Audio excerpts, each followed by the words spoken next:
We have also a brother here, Eugene Wamalwa. And we have the chair of Jubilee, Tarome Saitoti, is right here.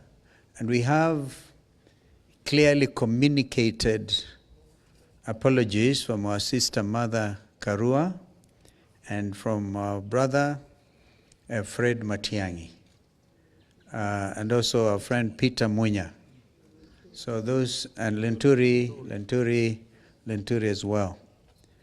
So with those remarks, I want to welcome our brother JB to read a very important national statement.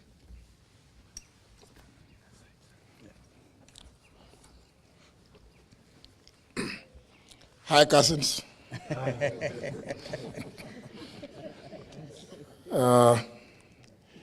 As has already been indicated, this is a joint statement by the United Opposition on the murder of Albert Ojwang, as well as the continued intimidation of online and offline critics of the Kenya Kwanza heinous regime.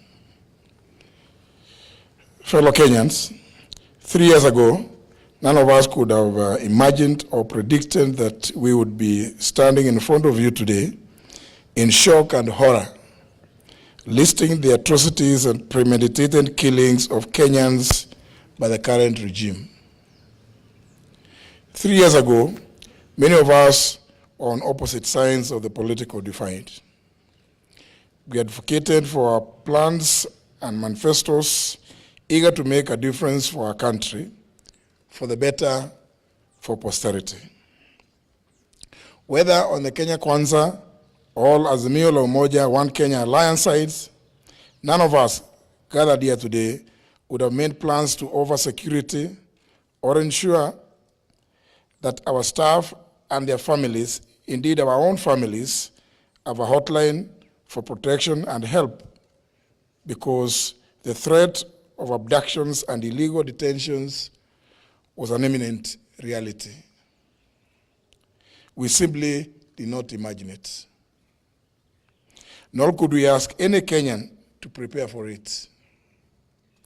This aberration has been perpetuated by the increased illegal surveillance, abductions, and illegitimate detentions, some of them ascribed to mistaken identity. It has become the modus operandi of a callously inhumane, Ruto-led regime. It is one, if not the major reason, why senior members of the Kenya Kwanza have been impeached, forced into resignations, or indeed have been sacked because they questioned and sought answers for these indecent atrocities that go against human understanding. It is the reason, ladies and gentlemen, that these brave souls, unbound and uncompromised, stand here as the united opposition determined to komboa Kenya. Friends, our beloved republic, when that 1-year-old Albert Ojwang walked back to his home in Migori on June 6, 2025, neither he nor his parents, his relatives, and his young wife were aware that these were his last hours on earth. Albert was neither sick nor wounded. He had in fact spent the day actively planning his home garden, calculating its eventual harvest. Albert, a Kiswahili and religious studies teacher based in Voi, was a single hope of his parents and father to a 2.5-year-old child. Albert was picked up by police officers riding motorcycles in Kakot, Homa Bay, and taken away because of an alleged offensive social media post about a senior police officer, now identified as the Deputy Inspector General of Police, Eliud Lagat. 32 hours later, after the police who arrested Albert assured his parents that he was well and only needed a heavy overcoat because Nairobi was cold, Albert was dead. Why Albert was moved from Mawega police station in Homa Bay to Nairobi, 400 kilometers from the alleged area of incident, and specifically Central Police Station in Nairobi, and checked in under OB number 13/7/6/2025 at 9:35 p.m. on Saturday, June 7th, remains unclear. There are 26 hours that remain unaccounted for between Homa Bay and Nairobi. 26 hours when a healthy man, having lunch with his young family, arrived, according to many sources, bleeding with serious injuries, 26 hours before being declared dead on arrival, allegedly at Bagathi Hospital, Nairobi, at 1:39 a.m. Today, ladies and gentlemen, this is no ordinary gathering. Albert's family has questions. We too have questions. Kenyans have questions. And indeed, the international community has questions. We all demand answers to the following. 1, the Criminal Procedure Code, Chapter 75 of the Laws of Kenya, has clear procedures on arrests relating to cognizable offenses. There should have been a formal complaint and an arrest warrant. Kenyans want to know if there was a formal complaint by the Deputy Inspector General of Police Eliud Lagat, and if so, at what police station? Which date and time was this complaint recorded? Was it the OB entry number of the said was there an OB entry number for the said complaint? Number 2, we demand to know why Albert was moved from Mawego Police Station, Homa Bay, to Nairobi, and specifically Central Police Station, and which officers accompanied him by name and rank. Central Police Station, Nairobi area, has CCTV coverage. Number 3, we demand to know where the footage showing Albert being brought in and leaving the station is, and whether it's been provided to the family lawyers. If there is no footage, we demand to know who ordered for the cameras to be switched off.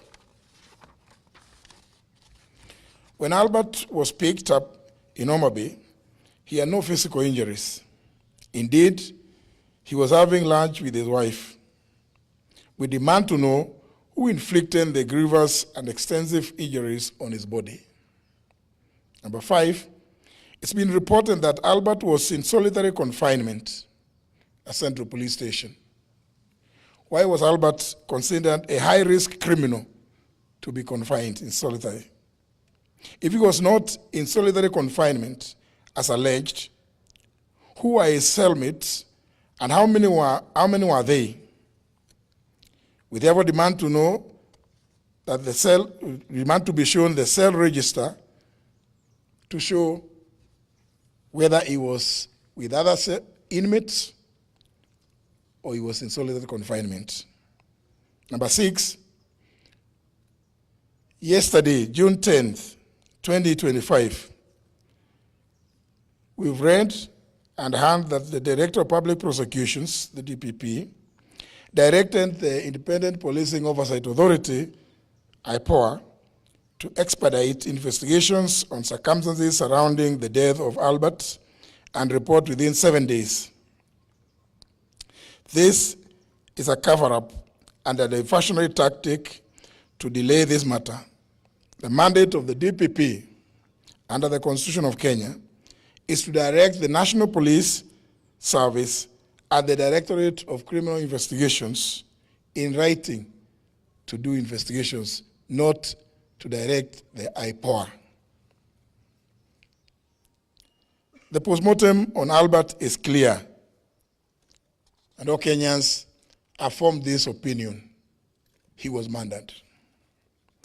In light of the foregoing, we are calling not just for the resignation, but for the arrest and arraignment in court of the Deputy Inspector General of Police, Eliud Lagat, within 24 hours from the issuance of this statement.